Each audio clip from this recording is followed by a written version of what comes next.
Ladies and gentlemen, my name is Roel Nieuwenkamp and I'm the chair of the OECD Working Party on Responsible Business Conduct.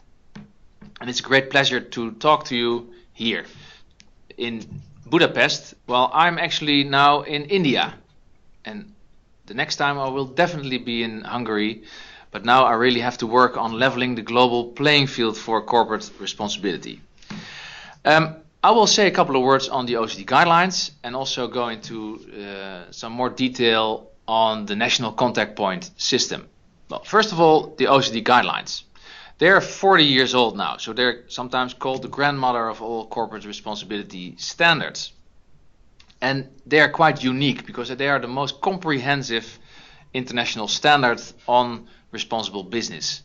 And the other unique element of this is the national contact point system, which is a globally active complaints mechanism which basically tries to help companies to be in line with international standards with their business conduct.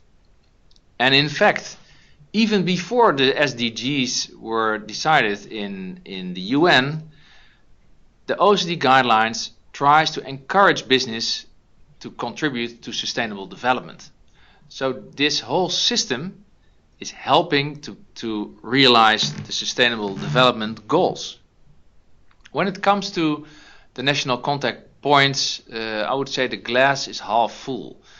The amazing improvements over the last couple of years since 2011 are really impressive. So there has been progress by NCPs. They work much better than 5 years ago. They have solved very, very complex NCP cases related to, for example, exploring for oil in gorilla parks in Congo. They've been dealing with selling spyware to authoritarian states. They have solved issues related to indigenous people in relation to extractive industries. So very complex issues that have been solved. And the good news is that in the countries with the bulk of the international multinational enterprises, they have a well-functioning NCP. And even more important is that in 50% of the cases that have been accepted by NCPs, that they have led to a mediated agreement. And that's what this is all about.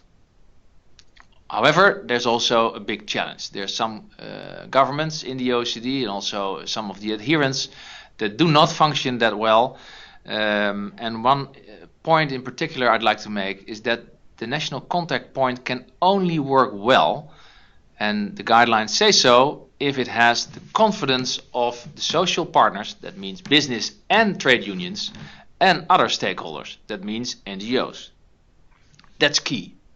So I would like to encourage all NCPs, including the Hungarian one, to engage very strongly with civil society, with trade unions, with business, to gain the confidence of the stakeholders. And you can do that by implementing an advisory group. You can have stakeholders in the NCP, like in the Czech Republic, or in France, for example. You can have independent NCPs, or you can have a steering committee. There are all kinds of ways to engage very strongly with civil society and stakeholders. That's very much encouraged. Besides, there is a peer review mechanism, and there's also a capacity building mechanism. I would seriously encourage all governments to engage in those.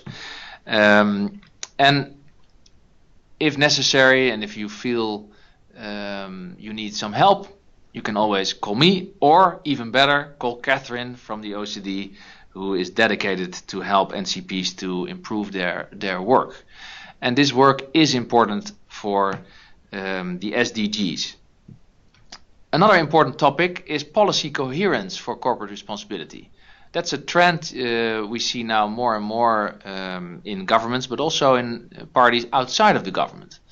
And for example, the OECD export credit agencies, they have made an agreement called the Common Approaches, which says that they have to promote the OECD guidelines with their businesses, but they also have to take into account the final statements and the other statements of the national contact points. So they basically foster coherence between the two systems.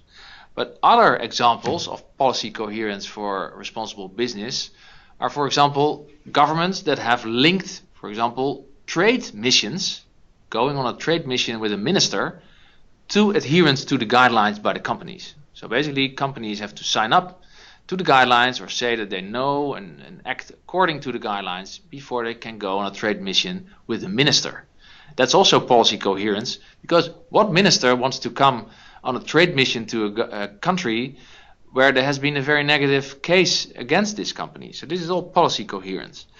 And the Canadian model, I think, is the most advanced in this field, making the link between economic diplomacy instruments and the OECD guidelines. But beyond the governments, there's also policy coherence to be looked at.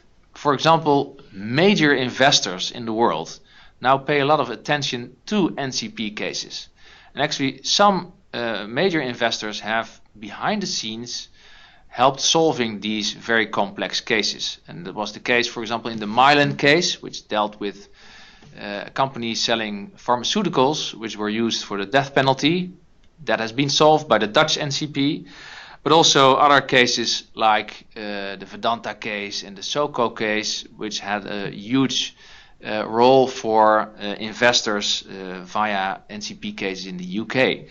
So this policy coherence is very important, and also engagement of the NCP with, for example, major pension funds, major institutional investors in the country is very important, because they need NCP information to make and to realize their own responsibilities when it comes to responsible investments.